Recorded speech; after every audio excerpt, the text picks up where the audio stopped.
Buenas tardes, el día de hoy nos ha tocado exponer de la monografía sobre los fundamentos del derecho privado y de la empresa.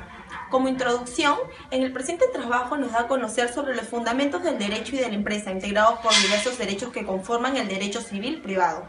Como un pequeño resumen, en el capítulo 1 vamos a tratar o dar a conocer el estudio del derecho privado en el sistema jurídico, o como el conjunto de un sistema jurídico. En el capítulo 2 vamos a abordar aquella actividad que sirve para describir el labor de los operadores jurídicos. Y como finalizando en el capítulo 3 determinaremos cuál es el sujeto del derecho civil, donde la persona constituye un núcleo fundamental. Mi nombre es Luz Estefania Cincuscano y a mí me ha tocado exponer el capítulo 1, que es el derecho privado en el conjunto del sistema jurídico. El primer capítulo es el derecho privado y sus instrumentos en relación con el derecho público.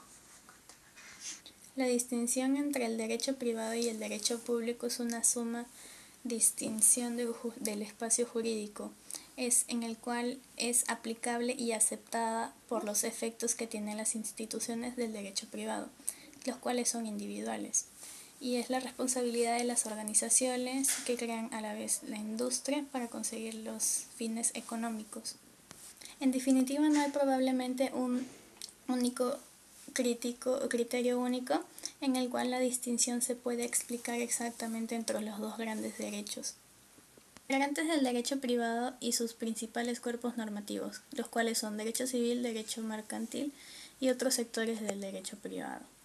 El derecho civil tiene como consideración de derecho privado general en varios sentidos. Por una parte, tienen dos objetos que son relaciones jurídicas que afectan a las personas como tales, en su consideración de sujeto y su relación con los demás, ya sea personal o económica, individual o colectiva.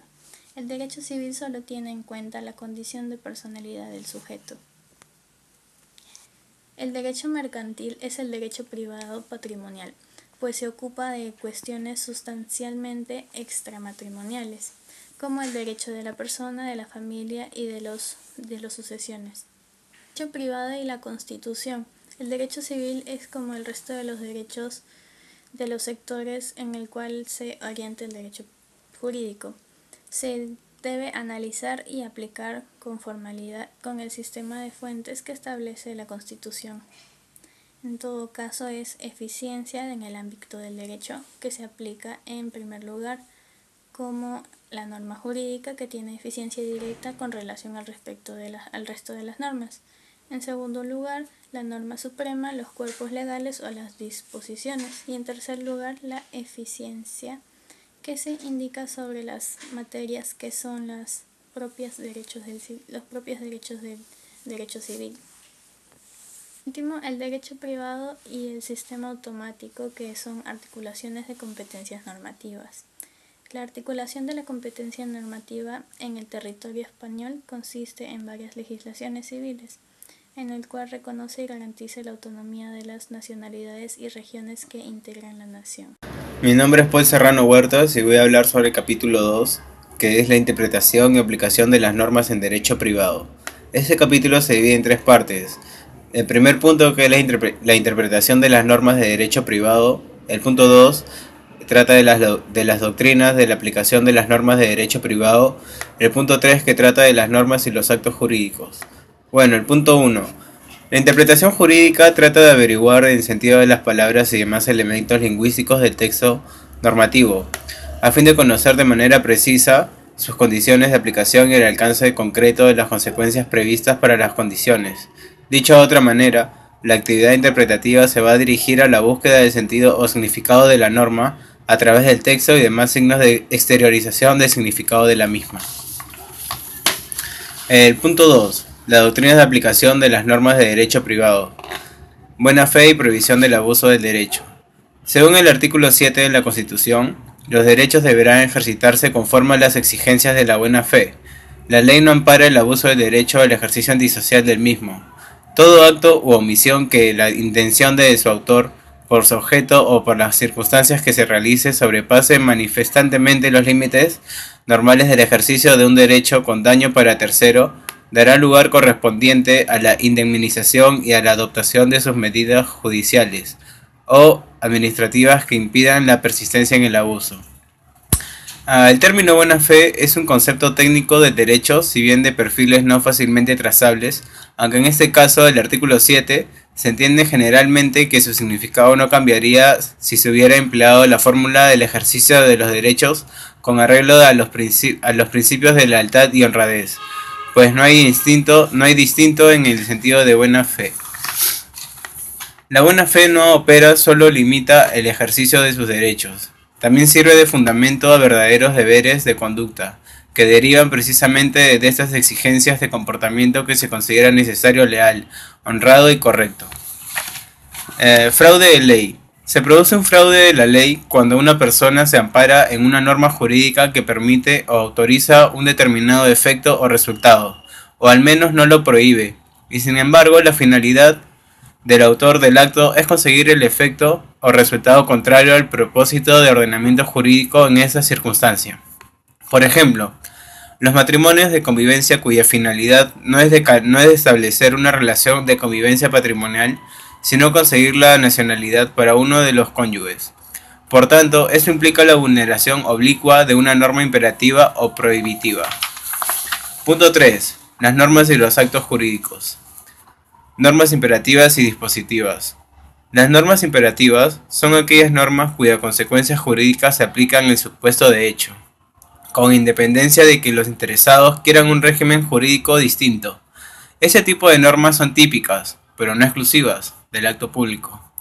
Las normas dispositivas son aquellas en que la consecuencia jurídica se prevé con carácter supletorio de la regla o régimen de los particulares, en virtud de la autonomía de la voluntad, hayan establecido el supuesto de hecho a través de un contrato, unos estatutos de una asociación o una sociedad o un testamento.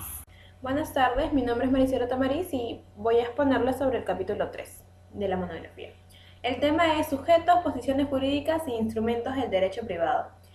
Las posiciones jurídicas subjetivas, derecho subjetivo y tipología, potestades y pretensiones. El concepto de derecho subjetivo es breve. En los últimos 250 años ha sido el centro del mundo, debido a que tiene una prioridad sobre la reflexión en un ámbito jurídico de los deberes y de los derechos. Asimismo, este derecho subjetivo recibe críticas de unos autores como Zambelli, Eyring y Kelsen, que son las aportaciones que realizan las personas que ya cursan el derecho, debido a que se dice que existe un derecho subjetivo cuando las formas y normas facultan en personas de decidir actuar sobre una determinada acción. Esto es la intromisión de terceros en el ámbito de derecho subjetivo, que será el principio ilícito que se podrá reflexionar frente a una acción o posición que se lleva a cabo en un derecho subjetivo. Hay muchos tipos de derechos, pero son muchas posibles facultades de decisión y actuación sobre uno mismo, su objetivo o el recurso. Igualmente, la naturaleza del objetivo es una variable, porque uno no sabe lo que hoy en día puede pasar. Como podemos ver, como ya hemos visto en el curso, los temas de contratos y todo eso, uno no puede llegar a saber el trato que va a tener esa persona o si va a cumplir con los cargos hechos, etc. Y la diferencia es que le dan lugar a diversas posiciones materiales de decisión y acción en ese derecho subjetivo. A ver, les voy a hablar sobre la dimensión de la noción de derecho subjetivo. El carácter exclusivo que caracteriza esta noción implica que si uno es titular de un derecho sobre el recurso, otro no puede tomar decisión sobre él o apoderarse de él. Por ejemplo, debido a que si nosotros adquirimos un terreno, un departamento, porque está firmado ya para hacer el traspaso de terreno, traspaso de alquiler y todo eso, la persona contraparte no puede tomar acciones sobre tu propiedad, porque por algo están firmando un documento, estaría alterando ese documento y eso llevaría a una multa o una demanda Y para no llevar a cabo ese tipo de cosas, porque como uno ya conoce y es un acto ilícito que no puede cometer, es que puede recaer sobre varias personas. El poder le concede un interés propio, es decir, que el sujeto satisfaga sus preferencias y no se endeude pensando en el beneficio de los otros. El derecho concede únicamente que el titular haga, decida y deshaga lo que quiera con su derecho o de privado de interés público, y la protesta es distinta al derecho subjetivo. Y ambos son poderes, pero mientras el derecho subjetivo concede el interés a la misma persona, la protesta se concede el interés a una persona distinta. O sea, son dos tipos de derechos que el subjetivo concede todo tipo de cosas al titular, pero el otro derecho, que es la potestad, le concede la importancia a la tercera persona. Bueno, y por último vamos a ver la teoría de los derechos de propiedad. La teoría de los derechos es subjetiva, es esencialmente descriptiva e instrumental. La teoría económica de los derechos de propiedad trata que existen los caracteres de derechos subjetivos. Intenta justificar por qué los individuos deben recibirlos y por qué estos deben ser caracteres exclusivos y disponibles para todo tipo de personas. Entre estos tenemos 3 ejemplos que podemos dar para incentivar a las personas, por ejemplo, que laboran con nosotros. Saben en dar incentivos de trabajo, al trabajo y al esfuerzo. Es decir, si nosotros queremos que nuestro trabajador trabaje de una manera adecuada, trabaje con ganas, con todo ese tipo de ámbitos, uno como jefe tiene que incentivar a sus trabajadores con un bono, un beneficio, para que eso lleve a sus buenas ventas o a su buen desempeño. Y al fin y al cabo esto es un derecho que le otorga un jefe a un trabajador. Bueno, todas las personas no son iguales, debido a que un jefe puede tener miles de diferentes maneras de pensar, pero en mi punto de vista, si tú quieres que tu trabajador trabaje bien, labore bien, te dé resultados, tú tienes que incentivarlo con ese tipo de cosas. La otra característica es evitar el exceso de medidas de protección y agresión de los recursos. Uno no puede pasar más allá de la valla de la confianza o asignar derechos subjetivos, o los individuos tenemos que vigilar nuestros propios recursos, porque si fallan, uno no estaría confiado de las personas con las que uno trabaja, por ejemplo.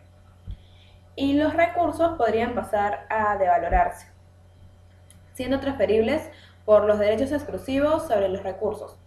En principio, habrá que esperar que obtenga un recurso aquel que el que lo valore, por ejemplo, el que esté dispuesto a pagar más por él. Sería como que un tema ya de precios, ya va fuera de los derechos. Sería un tema ya de precios que el mejor postor se queda con la adquisición debido a que no se tomó una medida necesaria para poder cuidar ese terreno o alquiler o dicho y hecho, paso que sea. Bueno, espero que esta información le haya sido de su agrado y les sirva para más adelante. Muy gustosa, mi nombre es Maricela Tamés. Bueno, finalizando como conclusión, ya cada compañero mío ha hablado de cada capítulo de la monografía que nos ha tocado. Como conclusión, es de suma importancia en la actualidad y sobre todo en la frontera en la que vivimos y en donde está en constante movimiento este tema, debido a la gran cantidad de maquilas multinacionales que se han establecido en esta región. Ojalá que haya sido de suma de su agrado la monografía y cada parte que nos ha tocado exponer a cada uno de nuestros compañeros. Gracias.